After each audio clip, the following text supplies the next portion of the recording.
Hello students, स्वागत है आप सभी का आपके प्यारे से यूट्यूब चैनल गौरव मिश्रा पे। बच्चों, आज हम लोग बात करेंगे बोहर्स मॉडल ऑफ एटम। था क्या कि रदरफोर्ड जी का जो एटॉमिक मॉडल था उसमें कुछ ड्रॉबैक्स थे। उसके कुछ ड्रॉबैक्स थे, जैसे पहला वो स्टेबिलिटी ऑफ द एटम को नहीं सही से एक्सप्लेन कर पाए थे, और दूसरा वो किसी एटम में लाइन स्पेक्ट्रा क्यों मिलता है इस बात को सही से एक्सप्लेन नहीं कर पाए। तो बोहर जी की थ्योरी जो आई तो इसने रदरफोर्ड मॉडल को करेक्ट कर दिया। एक तरीके से कह सकते हैं कि जो रदरफोर्ड जी के एटॉमिक मॉडल में जो कमियां थी हाइड्रोजन लाइक एटम के लिए, वो बोहर जी के एटॉमिक मॉडल से पूरी तरह से सही हो गई।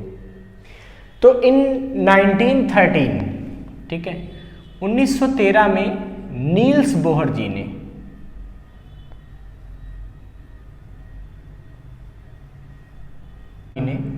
एक थ्योरी दी, ठीक है, एक एटॉमिक मॉडल दिया जो कि रदरफोर्ड के एटॉमिक मॉडल की जो कमियां थी, जो ड्रॉबैक्स थे, उसको दूर करता हुआ पाया गया। पहला, इस एटॉमिक मॉडल में इन्होंने क्या बताया, तो इन्होंने ये बताया कि all the electron revolve around the atom. भाई देखो, जो न्यूक्लियस है किसी एटम का, ठीक है, वो सेंटर पे होता है, बहुत छोटा होता है, और उस पर टोटल मास और टोटल पॉजिटिव चार्ज होता है। ये तो रदरफोर्ड जी ने बता दिया था।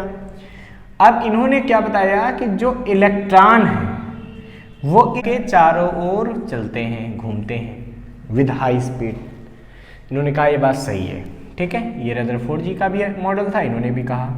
जिन्होंने कहा all the electron revolves around the nucleus in the circular orbit of certain radii. इन्होंने कहा इसकी फिक्स रेडियाई है, जैसे एक यहाँ घूम रहा है, ठीक है, अब हो सकता है दूसरा इलेक्ट्रॉन यहाँ घूमेगा, फिक्स रेडियाई है।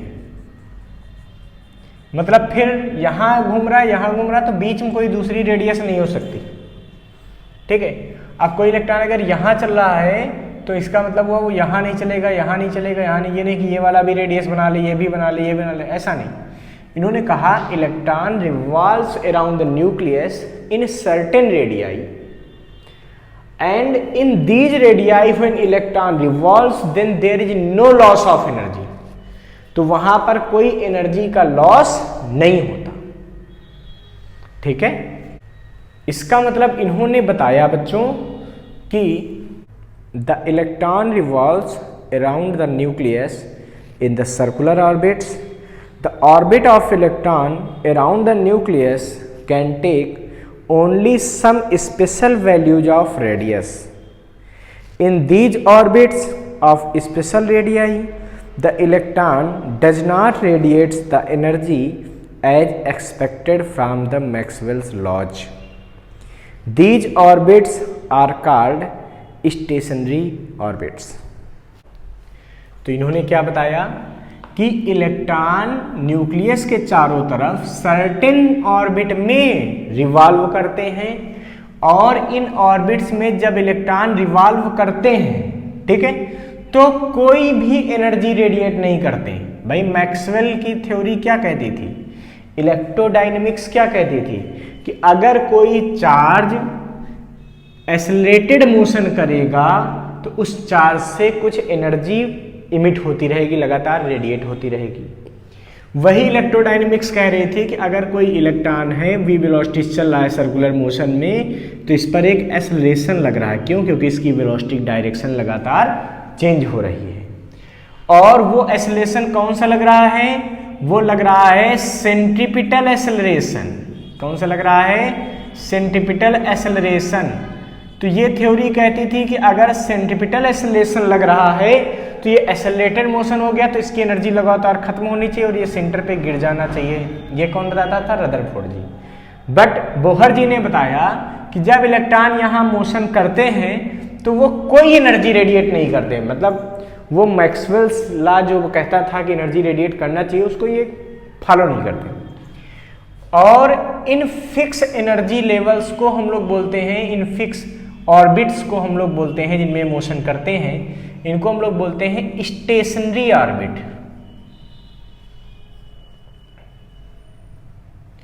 इसका मतलब ये बात आपको क्लियर हो गई होगी कि इलेक्ट्रॉन के लिए ये स्टेशनरी ऑर्बिट हो गया, एक ये हो गया, फिर एक और ऊपर हो जाएगा। लेकिन ऐसा नहीं होगा बच्चों कि इलेक्ट्रॉन यहाँ घूम रहा है, जब मन करे तो यहाँ भी टहलने लगे, जब मन करे यहाँ भी टहलने लगे, तो ये सब पॉसिबल नहीं है। क्यों? क्योंकि इन्होंने कहा ना स्टेशनरी ऑर्बिट है जिनमें वो मोशन करेगा। क्यों? क्योंकि उनमें मोशन करने में उसकी एनर्जी लॉस नहीं होती। आगे लोगों ने इनसे पूछा कि भाई ये बताओ एनर्जी लॉस क्यों नहीं होती, इस पर ज़्यादा एक्सप्लेनेशन नहीं दे पाए। ठीक है, बस इन्होंने कहा मान लो ऐसी बात कह रहे हैं, और प्रैक्टिकली वो चीज़ क्या है, प्रूव है। तो ये नील्स बोहर जी का पहला इनका एक एटॉमिक मॉडल था एक तरीके से। इसके बाद बच्चों इनका जो सेकंड पोस्टुलेट था वो ये था कि, तो बच्चों देखिए बोहर्स मॉडल ऑफ एटम का सेकंड पॉइंट यह बताता है कि the energy of atom has a definite value in a given stationery orbit. The electron can jump from one stationary orbit to another. If it jumps from an orbit to higher energy E2 to an orbit of lower energy E1, it emits the photon of radiation. The energy of photon is E2 minus E1.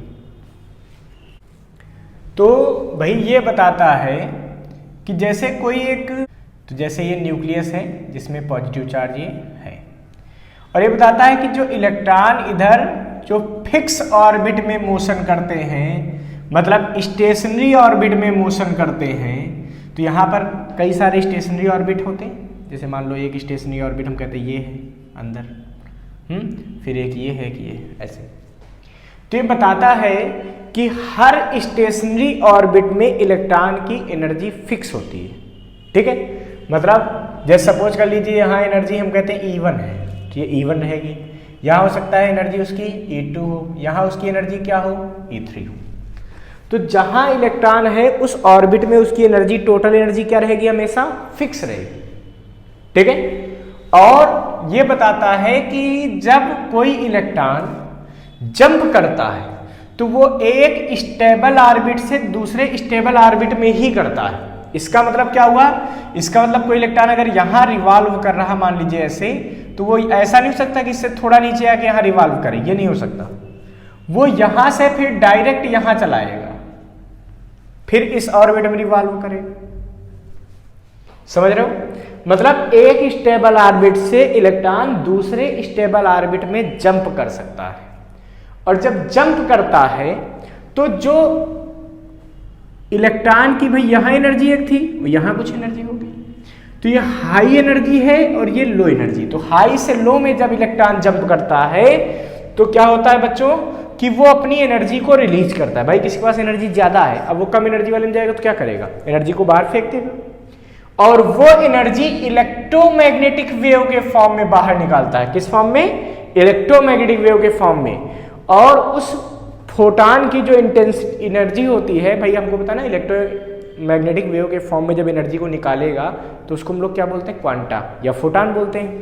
तो उस photon की जो energy होती है वो कितनी होती है, तो energy of electromagnetic wave is E2 minus E1। इसका मतलब जब फोटॉन एक एनर्जी लेवल से, स्टेबल एनर्जी लेवल से दूसरे स्टेबल एनर्जी लेवल में आता है तो वो एक एनर्जी को बाहर निकालता है इलेक्ट्रोमैग्नेटिक वेव के फॉर्म में, और उस फोटॉन की एनर्जी होती है E2 माइनस E1। अब बच्चों हमको पता है कि जो फोटॉन निकलेगा, जब यहाँ से आएगा, जो एनर्जी को फोटॉन के फॉर्म में बाहर निकालेगा, उस फोटॉन की अगर वेवलेंथ लैम्डा हो, if wavelength of emitted photon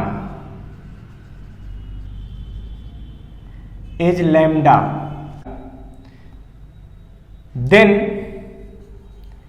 ये जो एनर्जी है E2 माइनस E1 ये किसके बराबर हो जाएगी, SC अपान लैम्डा के। देन E2 माइनस E1 बराबर SC अपान लैम्डा।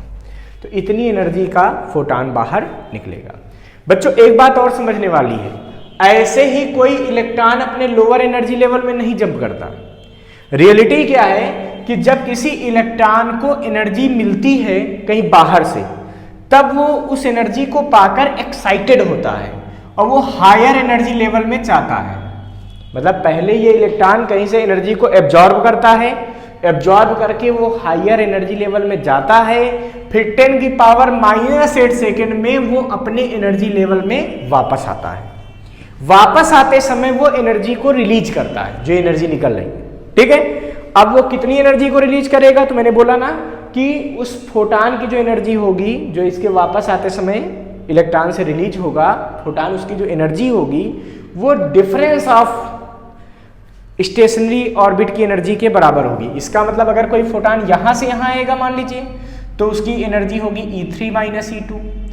अगर वो यहां से यहां आएगा तो उसकी एनर्जी होगी E3 - E1। अगर वो यहां से यहां आएगा तो इसकी एनर्जी क्या होगी, E2 - E1। देखो भाई, यहां से आया तो क्या हुआ, E3 एनर्जी से E2 में आया तो एनर्जी कितनी निकलेगी, E3 - E2। यहां से आया तो कुछ और एनर्जी, E3 - E1। यहां से यहां आया तो ऐसा। मतलब वापस आते समय इलेक्ट्रॉन वो किसी भी ऑर्बिट से होता हुआ यहां वापस आ जाएगा। और इस समय हर बार अलग अलग वेवलेंथ, मान लो ये इस पोर्शन की वेवलेंथ निकालनी हो तो इसको कर देंगे Sc/λ1 मान लीजिए। इसकी निकालनी हो एनर्जी तो ये क्या बन जाएगा, ये बन जाएगा Sc/λ2। यहाँ से λ2 वेवलेंथ की लाइट निकलेगी। जब यहाँ से आएगा तो मान लीजिए लैम्डा वेवलेंथ निकालनी थी, Sc/λ। तो अलग अलग सिचुएशन की आप वेवलेंथ भी निकाल सकते हैं। इस तरह से आप इसको सॉल्व कर सकते हैं। अब इसको फटाफट नोट कर लीजिए। अच्छा, अब बोहर पास्टुलेट का देखिए थर्ड पॉइंट हम बात करते हैं। तो थर्ड पॉइंट क्या होता है बच्चों, तो बच्चों बोहर थर्ड पास्टुलेट यह बताता है कि in stationary orbits the angular momentum L of the electron about the nucleus is an integral multiple of the Planck's constant h divided by 2π। तो बच्चों थर्ड पॉइंट इनका क्या बताता था कि किसी भी ऑर्बिट में, जैसे मान लीजिए ये कोई न्यूक्लियस है जिसमें पॉजिटिव चार्ज है, ये इलेक्ट्रॉन रिवॉल्व कर रहा, तो बोहर जी ने बताया कि ये मान लीजिए क्या है, ये स्टेशनरी ऑर्बिट है। तो इन्होंने कहा इस स्टेशनरी ऑर्बिट में जो इलेक्ट्रॉन का एंगुलर मोमेंटम होगा, इसका क्या होगा बच्चों, एंगुलर मोमेंटम,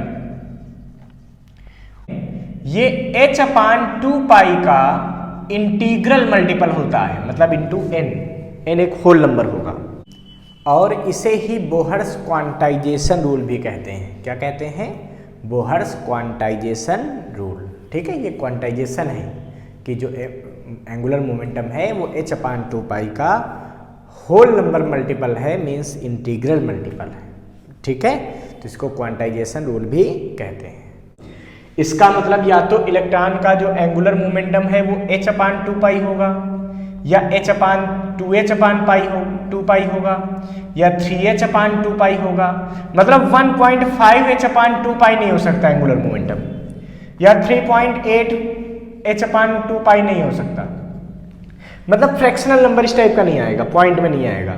क्या आएगा, whole number multiple of h/2π में होगा कौन, एंगुलर मोमेंटम। अब आपके मन में आ रहा होगा एंगुलर मोमेंटम क्या होता है, भाई फर्स्ट ईयर में पढ़ा था आपने। जैसे कोई बॉडी है m मास की, वो v वेलोसिटी से जा रही है, तो इसका लीनियर मोमेंटम क्या होता था, लीनियर मोमेंटम होता था m into v। Linear momentum क्या होता था, m इंटू v।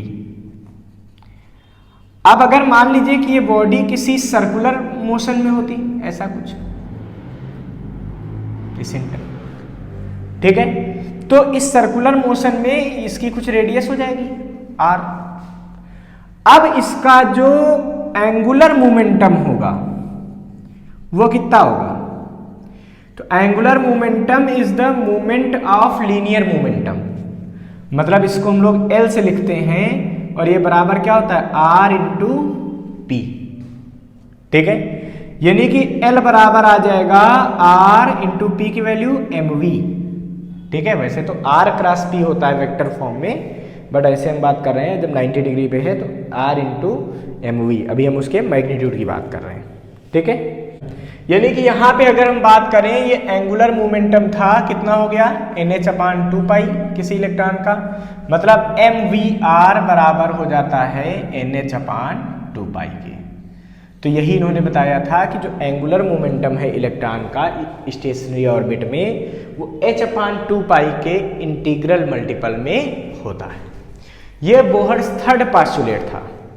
तो बच्चों इस तरीके से हम लोगों ने बोहर के 3 पास्टुलेट पढ़ लिए। पहला क्या था, electron revolve in the stationary orbit and in stationary orbit there is no radiation of energy, कोई एनर्जी का रेडिएशन नहीं करते। दूसरा इन्होंने क्या बताया कि एक स्टेशनरी ऑर्बिट से दूसरे स्टेशनरी ऑर्बिट में इलेक्ट्रॉन जंप कर सकता है, और जब जंप करता है तो वो उतनी एनर्जी रेडिएट करता है। अगर वो हायर एनर्जी लेवल E2 से E1 में आ रहा है तो उन दोनों एनर्जी लेवल के डिफरेंस के बराबर एनर्जी को बाहर निकालता है। तीसरा इन्होंने बताया कि electron can revolve only in those stationary orbits in which angular momentum of the electron is equal to integral multiple of h/2π। ये तीनों बोहर्स पोस्टुलेट हो गई। अब बच्चों हम लोग बात करेंगे ऑर्बिट की रेडियस फाइंड करेंगे। जो इलेक्ट्रॉन है जब एटम में घूम रहा है तो वो कितनी ऑर्बिट में, किस ऑर्बिट में कितनी रेडियस लेगा, इस पे हम बात करेंगे। फिर हम बात करेंगे उसकी वेलोसिटी वहाँ कितनी होनी चाहिए, फिर हम बात करेंगे उसकी एनर्जी कितनी होगी। तो यहाँ तक बातें करेंगे बच्चों, इसको फटाफट पहले नोट कर लीजिए आप लोग। तो बच्चों अब हम बात करेंगे radii of electron in the orbits, ठीक है भाई। ऐसा है, अगर हम बेसिक बात करें तो हमको ये पता है कि किसी भी एटम के सेंटर पे न्यूक्लियस होता है, और न्यूक्लियस में टोटल प्रोटॉन सारे होते हैं और न्यूट्रॉन होते हैं। मतलब टोटल पॉजिटिव चार्ज सेंटर पे होता है, न्यूट्रॉन सेंटर पे होते हैं, और इलेक्ट्रॉन इसके चारों तरफ चक्कर लगाते हैं, एक सर्कुलर पार्ट में इसके चारों तरफ ये घूमते हैं, ठीक है। मान लेते हैं कोई न्यूक्लियस है जिसका एटॉमिक नंबर Z है। एटॉमिक नंबर Z होने का मतलब उसमें Z प्रोटॉन। अब आपको पता है एक प्रोटॉन पे चार्ज होता है E, तो Z प्रोटॉन पे चार्ज कितना होगा Zd, यानी कि इसके न्यूक्लियस पे कितना चार्ज है बच्चों, Zd चार्ज है, ठीक। और ये एक इलेक्ट्रॉन है जो इसके चारों तरफ घूम रहा है v वेलोसिटी से।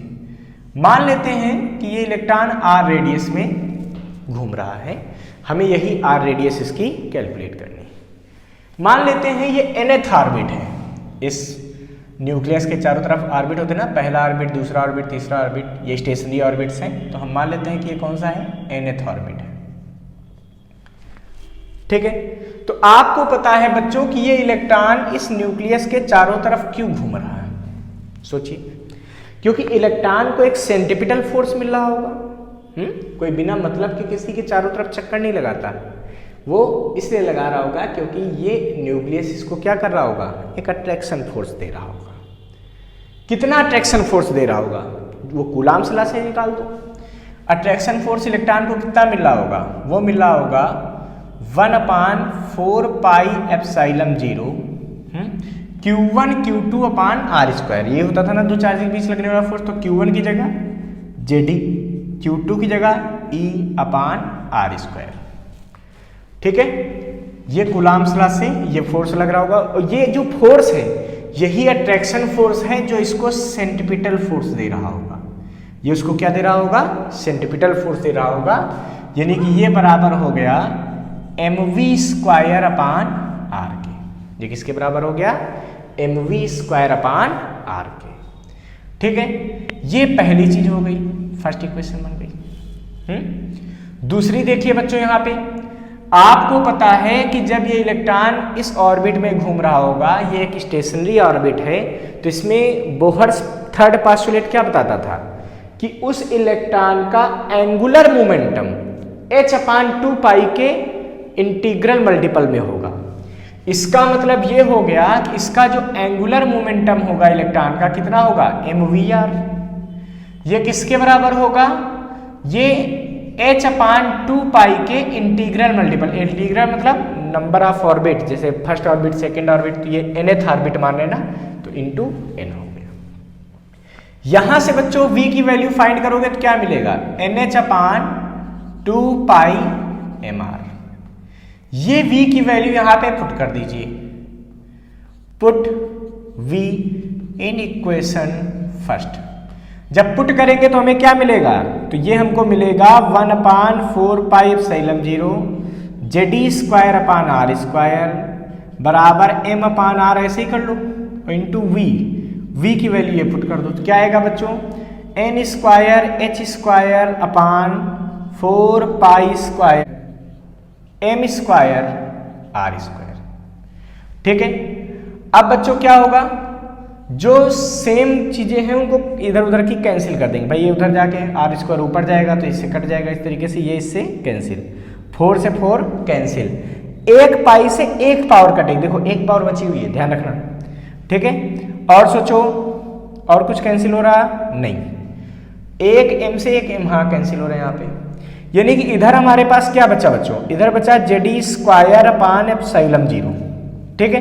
उधर क्या बचा हमारे पास, n²h²/rm²r/m², बस इतनी चीजें बची। इसका मतलब r को इधर ले आओ, इसको उधर ले जाओगे तो एक फार्मूला बन जाएगा, बाकी सबको इधर ले जाओगे तो हमें क्या मिलेगा, तो हमें r बराबर मिल जाएगा n²h²/ε0/πm²। यानी कि यहां पे अगर हम बात करें बच्चों तो r बराबर क्या आ जाएगा, h²ε0/πm² इंटू n²/z। ये कैलकुलेशन बच्चों फिक्स है, देखो h की value 6.6 × 10⁻34, ε0 8.85 × 10⁻12, pi 3.14, m mass of electron 9.1 × 10⁻31 kilogram, e 1.6 × 10⁻19 coulomb. जब सारी वैल्यू हम पुट कर देंगे तो r की वैल्यू यहां पे मिलती है 0.53 n²/z एंगस्ट्रॉम। ठीक है, मतलब 0.53 एंगस्ट्रॉम आती है ये पूरी कैलकुलेशन। तो इसका मतलब ये हो गया कि r की वैल्यू जो रेडियस ऑफ इलेक्ट्रॉन है वो कितना आ गया, देखो 0.53 n²/z। तो अब हमको यहां से पता चल रहा है कि r is proportional to n²। यहां से हमको क्या पता चल रहा कि जैसे जैसे n की वैल्यू बढ़ेगी r² में बढ़ती जाएगी। ठीक है।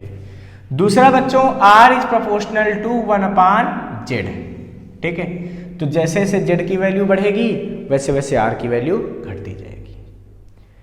इसका मतलब ये हो गया कि अगर हम हाइड्रोजन एटम की बात करें, फॉर हाइड्रोजन एटम और फॉर फर्स्ट ऑर्बिट बात करें तो n भी 1 हो जाएगा। तो हाइड्रोजन एटम के लिए आपको पता है ना Z1 होता है, 1h1 है ना। तो जब Z1 हो जाएगा, N1 हो जाएगा तो R क्या आ जाएगा 0.53 angstrom. This radius is called Bohr's radius. इसको हम लोग क्या बोलते हैं बच्चों, बोहर्स रेडियस कहते हैं। अच्छा बच्चों अगर n = 2 रख देते तो यही रेडियस क्या आ जाती, R2 कितना आ जाता 0.53 रहता। और देखो Z1 कर दो हाइड्रोजन के लिए, n की जगह कितना आ जाएगा 2 तो इंटू 4। अभी अगर n = 3 के लिए निकालते तो R3 कितना आता 0.53 इंटू 9। इसका मतलब जो रेडियस है वो स्क्वायर में क्या होती जाएगी, इंक्रीज होती जाएगी, नंबर ऑफ ऑर्बिट के स्क्वायर में इंक्रीज होती जाती है। ठीक है, इसको फटाफट नोट कर लीजिए। तो बच्चों यहां से हम लोगों ने देख लिया कि अगर कोई इलेक्ट्रॉन nth ऑर्बिट में मोशन करता है ऐसे एटम में जिसका एटॉमिक नंबर Z है, मतलब उसके सेंटर न्यूक्लियस पे चार्ज Ze है प्लस का, तो उस इलेक्ट्रॉन की जो रेडियस है वो nth ऑर्बिट में क्या होती है n²h²ε0/πm_z²। अब हमें इस इलेक्ट्रॉन की वेलोसिटी निकालनी है। तो भाई बोहर पास्टुलेट क्या कहता है कि ये जो स्टेशनरी ऑर्बिट है जब इसमें कोई इलेक्ट्रॉन रिवॉल्व करता है तो उसका एंगुलर मोमेंटम मतलब mvr h अपान 2 पाई के इंटीग्रल मल्टीपल में होता है। इसका मतलब mvr बराबर होता है nh अपान 2 पाई। ये कैसे होता है? ये होती है बाई बोहर्स पास्टुलेट।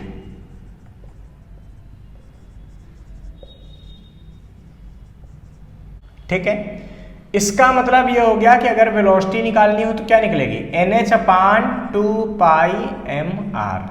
बच्चों r की वैल्यू पुट कर दीजिए, पुट वैल्यू ऑफ r की वैल्यू पुट करोगे तुम्हें वेलोसिटी मिल जाएगी। तो v बराबर क्या मिलेगा? nh अपान 2 पाई m। r की वैल्यू क्या आएगी? यह आएगी n square h square epsilon 0 अपान, तो देखो रेसिप्रोकल हो जाएगा, ऊपर पहुंच जाएगा, तो अपान में बचेगा पाई m ze स्क्वायर। अब सबको सॉल्व कर लो बच्चों, तो कितना आएगा? देखो पाई से पाई कैंसिल हो जाएगा, ns से 2 पावर ऊपर वाली कैंसिल हो जाएंगी, ठीक है, m से m कैंसिल हो जाएगा। मतलब v बराबर यहाँ पे सीधा सीधा बचेगा कि JD square upon 2 NH epsilon not. तो ये हो गई velocity of electron in the orbit. अगर बच्चों यहां पे ध्यान से आप देखते हो तो v प्रोपोर्शनल टू कहां होगी? देखो z के। v की वैल्यू किस पे डिपेंड करेगी? z पे। और v प्रोपोर्शनल होगी 1/n पे। मतलब जितना इलेक्ट्रॉन दूर होता जाएगा n की वैल्यू बढ़ती जाएगी भाई, नंबर ऑफ ऑर्बिट 1 2 3 4 ऐसे बढ़ेगी। तो जितना ऑर्बिट का नंबर बढ़ता जाएगा उतना ही इलेक्ट्रॉन की वेलोसिटी क्या होती जाएगी? कम होती जाएगी। ठीक है, जबकि अगर एटॉमिक नंबर ज्यादा होगा तो वेलोसिटी क्या होगी? बढ़ेगी। इसका मतलब जैसे पहले ऑर्बिट में बात करूं तो अगर पहले ऑर्बिट में z की वैल्यू किसी की ज्यादा है तो उसकी वेलोसिटी भी ज्यादा होगी इलेक्ट्रॉन की, फर्स्ट ऑर्बिट में। तो अगर वहां z की वैल्यू कम होगी तो उसकी वेलोसिटी भी कम होगी। फॉर एग्जाम्पल कि हम बात करें कि हाइड्रोजन एटम है और एक हीलियम है। हाइड्रोजन के फर्स्ट ऑर्बिट में कोई इलेक्ट्रॉन घूम रहा है, हीलियम के फर्स्ट ऑर्बिट में कोई इलेक्ट्रॉन घूम रहा है, तो किसकी स्पीड ज्यादा होगी? तो भाई जिसका z कम है उसकी वेलोसिटी भी कम होगी, क्योंकि डायरेक्ट प्रोपोर्शनल हो रहा है। इसका मतलब यहाँ पे वेलोसिटी अगर vh है और इसकी वेलोसिटी vhe है, ठीक है, और n = 1 में यहाँ भी है, n = 1 में यहाँ भी, तो vh की वैल्यू क्या होगी? छोटी होगी vhe से, ठीक है, क्योंकि यहाँ पे वेलोसिटी क्या होगी? ज़्यादा हो जाएगी। ये बात ध्यान रखेंगे। अच्छा, और बच्चों अगर मैं बेसिक बात करूँ यहाँ पे कि v is proportional to z और v is proportional to 1/n। अगर यहाँ पे तुम देखो ध्यान से z और n को अलग करके देखो तो तुम्हें क्या मिल रहा है? तुम्हें मिल रहा है v = e² 2h epsilon 0 into z/n। ठीक है, ये एक कांस्टेंट है। e² 2h एप्सिलॉन नॉट एक कांस्टेंट होता है। इसकी वैल्यू c/137 होती है। कितनी होती है? c/137, जहां पे c क्या है? c है वेलोसिटी ऑफ लाइट। ये क्या है? ये है velocity of light in air. इसकी वैल्यू पता है ना, 3 × 10⁸ मीटर पर सेकेंड। तो c/137, ठीक है। इसका मतलब v = हो जाता है c/137 इंटू z/n। ठीक है, ठीक है। अगर बच्चों हम यहाँ पे बात करें for hydrogen atom, for hydrogen atom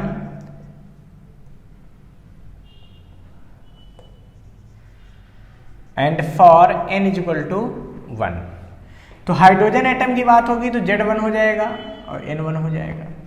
अब सोचिए इस केस में क्या आएगा बच्चों? तो v = क्या आ जाएगा?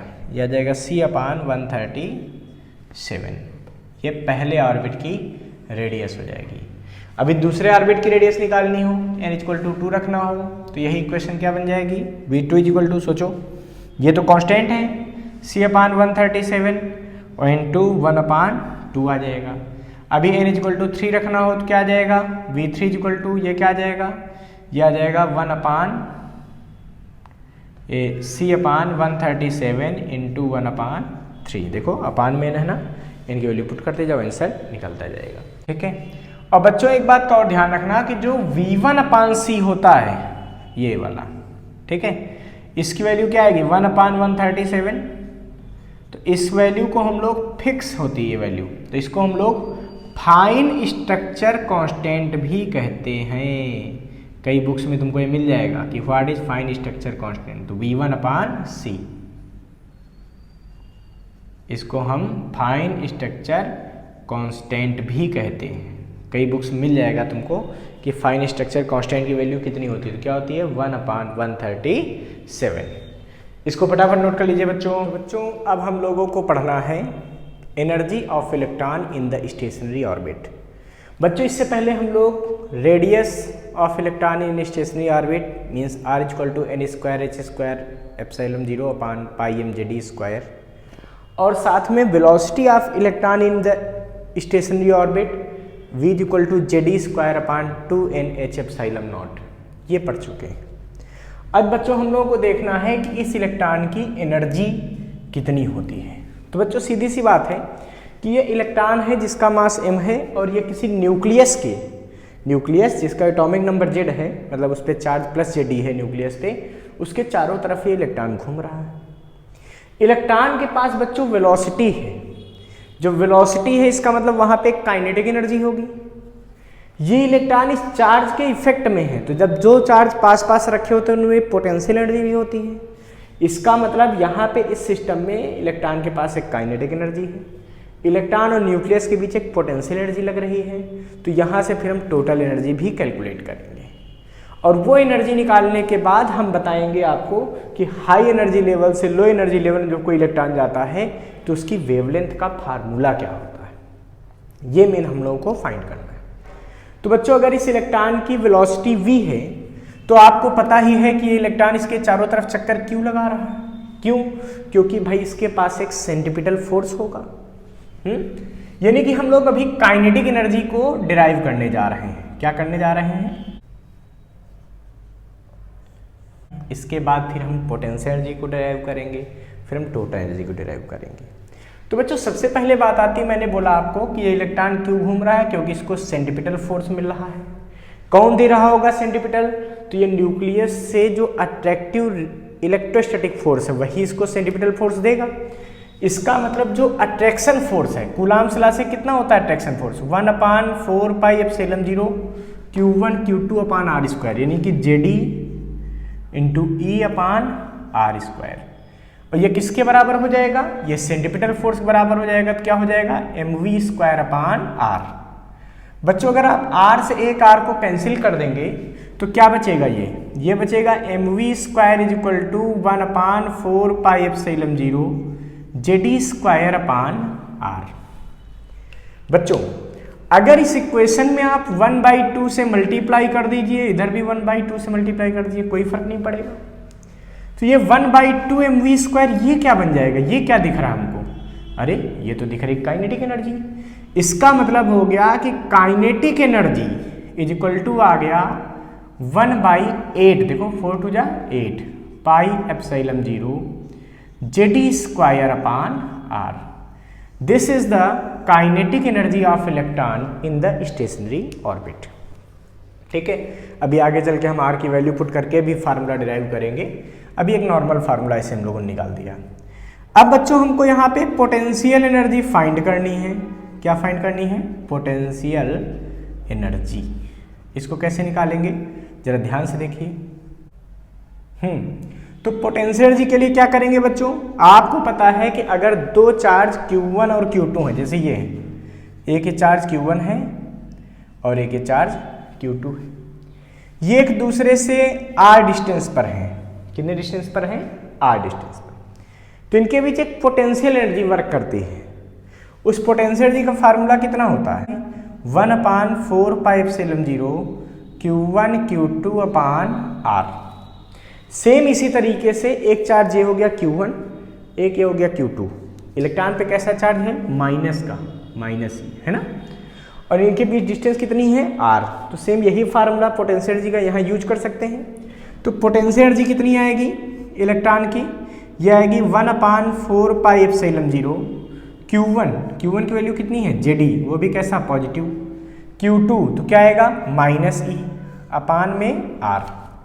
जब इसको थोड़ा और सॉल्व करेंगे तो हमें क्या मिलेगा, ये मिलेगा 1/4πε0 ZE²/r, वो भी कैसा, माइनस में।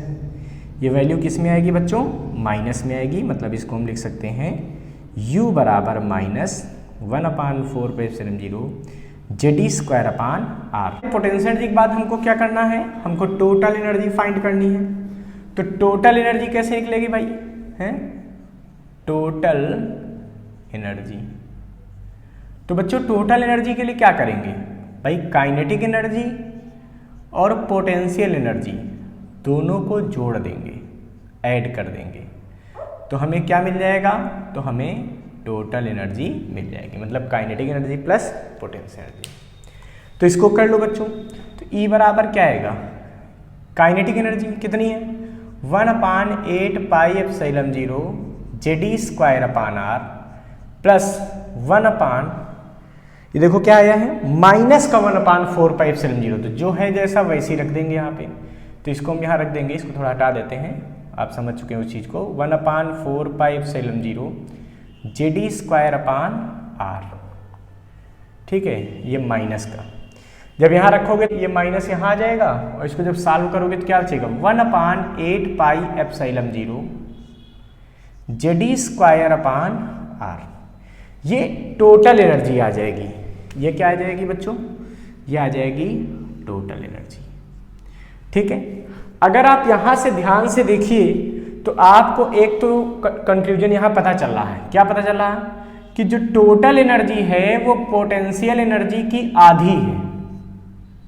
पोटेंशियल एनर्जी क्या है, आधी। इसको अगर 1/2 से मल्टीप्लाई कर दो तो ये आ जाएगी, ठीक है।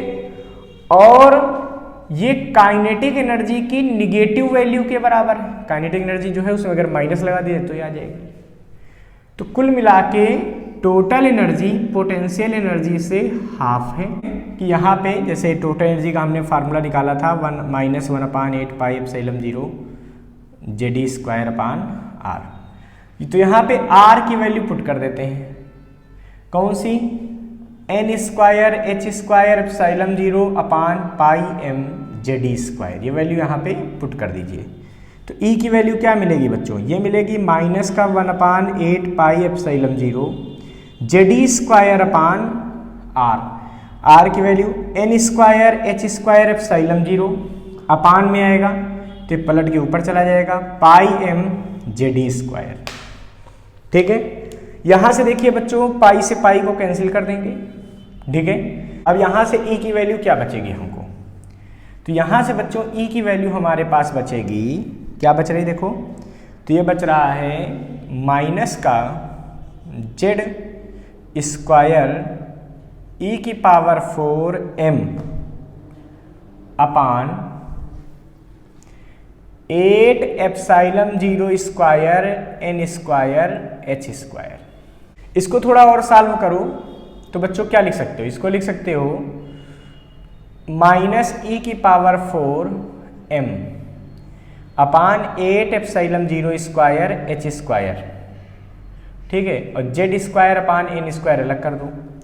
अब बच्चों अगर यहाँ पे hc से मल्टीप्लाई और hc से डिवाइड कर दिया जाए, ऐसे देखो ये मल्टीप्लाई डिवाइड, ठीक है, तो क्या होगा, तो ये फार्मूला जो पूरा है यानी कि e⁴m अपान 8ε0²h³c, इसकी वैल्यू जो होती है वो r बन जाती है। यहाँ पे r को बोलते हैं रेडबर्ग कांस्टेंट। r क्या है, रेडबर्ग कांस्टेंट है।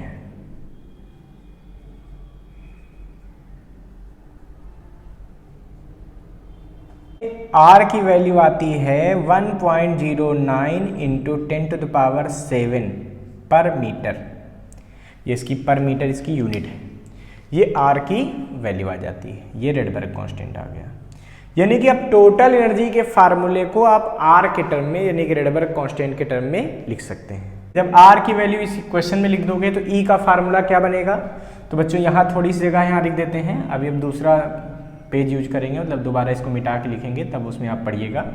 तो E की r की वैल्यू यहाँ रख देंगे तो क्या बनेगा, देखो E बराबर बनेगा -rhc Z² अपान n²। ये मेन फार्मूला होता है एनर्जी का, minus R S C Z square upon N square. अब इसी आर एस सी के टर्म में हम पोटेंशियल एनर्जी और काइनेटिक एनर्जी की भी वैल्यू निकालेंगे। पहले तो इस वैल्यू को फटाफट सब नोट कर लीजिए बच्चों। इसका मतलब टोटल एनर्जी हो जाती है minus R S C Z square upon N square.